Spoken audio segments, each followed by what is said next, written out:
किसी से बुग़्ज़ है। बुग़्ज़ क्या होता है? उसके माना दिल में कीना हो जाना। बस फलां का तो नाम आता ही मेरा दिल खराब हो जाता है, उसकी अदा से मुझे नफरत है, उसकी जात से नफरत है, अल्लाह बचाए। तो उस बुग़्ज़ का नतीजा क्या होता है कि ग़ीबतें होती हैं, उसके ऊपर इल्जाम लगाए जाते हैं, तोहमतें आयद की जाती हैं। तो अगर ये ख्याल आ रहा है किसी के बारे में बुग़्ज़ का, तो उसको उसका अपने ख्याल को मिटाकर उस ख्याल को मिटाकर अपना दिल साफ कर लेना। किस तरह साफ करेगा? ये तसव्वुर करके तो क्या पता ये शख्स जिससे मैं बुग़्ज़ रख रहा हूँ, जिससे कीना है, मुझे क्या पता अल्लाह ताला के साथ इसका क्या ताल्लुक। हो सकता है ये बातिनी एतबार से अल्लाह ताला के यहाँ कोई किसी आला मर्तबे पर हो, अल्लाह ताला का कुर्ब इसको हासिल हो, मुझे क्या पता। जाहिर में चाहे बुरा नजर आ रहा है, जो फासिक फाजिर इंसान है उसके बारे में भी हज़रत ये फरमाते हैं, खासतौर से सूफिया किराम, उसको हकीर न समझो। हकारत उसके फिस्क से तो है, लेकिन उस शख्स को हकीर न समझो। क्या पता अंदरूनी तौर पर इसका कोई ताल्लुक अल्लाह ताला से ऐसा कायम हो जिसका हमें पता ही ना हो।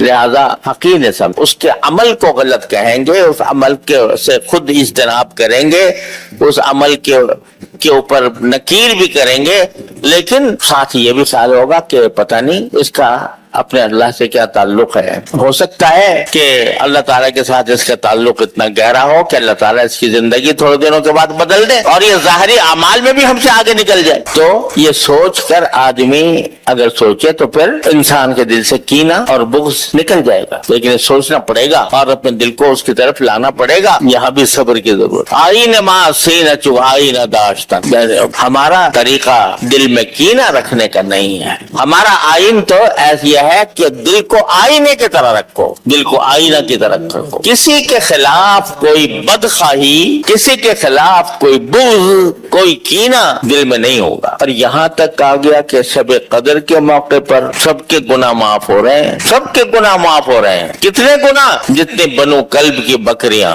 के बाल ये माफ हो रहे हैं, लेकिन किसका नहीं माफ हो रहे हैं गुनाह? जिसके दिल में किसी के खिलाफ, किसी मोमिन के खिलाफ बुग़्ज़ हो, कीना हो, उसका नहीं माफ। इतनी खतरनाक चीज है ये बुग़्ज़। तो कुफ्रस दर तरीक़त मास कीना दाश्ता, कुफ्रस दर शरीयत माँ कीना दाश्तन, आईन माँ सीना चो आईना दाश्तन। हमारी शरीयत में किसी के खिलाफ कीना रखना ये कुफ्र है। कुफ्रस दर शरीयत माँ कीना दाश्तन, आईन माँ सीना चो आईना दाश्तन। हमारा आईन तो यह है कि अब सीने को आईना की तरह शफाफ रखें, किसी के बुग़्ज़ का कोई मैल कुचैल उसके ऊपर ना हो। ये कब होगा? सब्र करके, जब आदमी अपने दिल की नफरत के तकाजे को कुचलेगा और कुचल कर अपने ऊपर जबरदस्ती करेगा, तो बुग़्ज़ से नजात मिलेगी। तो आप देख रहे हो कि आमाल चाहे ज़ाहिरा हो या बातिना हो, हर जगह सब्र की जरूरत। और सब्र का हासिल क्या है कि इस नफ्स के बेलगाम घोड़े को लगाम डालना। ये हमारा जो नफ्स है ना, ये बेलगाम घोड़ा है, कभी शहवतें पैदा करता है और शहवतों के जरिए हराम कामों पर आमादा करता है, कभी गुस्सा पैदा करता है, गुस्से के जरिए हमें हराम कामों पर आमादा करता है, कभी लज्जतों की तरफ ले जाता है, उन लज्जतों का लालच दिलाकर हमसे हराम काम कराता है। ये सब काम जो हो रहे हैं ये हमारा नफ्स करा रहा है। नफ्स का घोड़ा बेकाबू, इस बेकाबू को काबू में लाना, इस घोड़े को लगाम डालना।